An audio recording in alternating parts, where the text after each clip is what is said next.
Het nieuwe squalier is begonnen. Heb je hem er een beetje zin in? Ja. Ja, omdat ik eigenlijk zo leuk vond op school. Dan kan ik weer met mijn vriendjes spelen.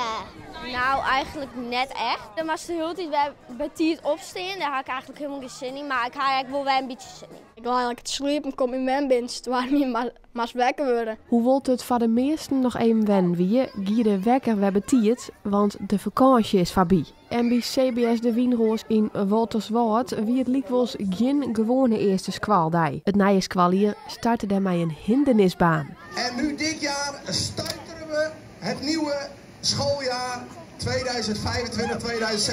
in. Maar elke keer wat oors wezen. Dus vorig jaar hebben we het nieuwe squalier binnen geleden. En dit jaar hebben we ervoor gekozen om het nieuwe squalier 2024-2026 binnen te stuiteren. Nou, en dat is wel aardig gelukt, zat te zien. De squallen hellen alles uit de kast om van deze start echt wat speciaals te mensen.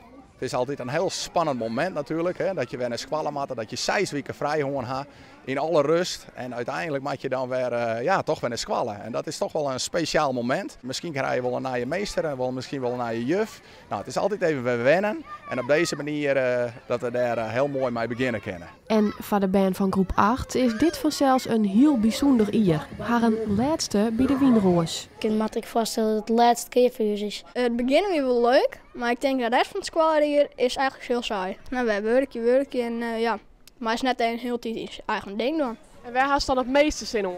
Kamp, want we gaan nu naar groep 8 aan. Dus alle leuken die mij. Ja, we zitten nu in groep 8 en eindmusical en zo. Ik vind het mooiste dat we hier bij mij in allen wezen kennen. Daar geniet ik van. En natuurlijk kom je nou weer focussen als ze binnen op de kwaliteit van het onderwijs. Maar dat is stap 2.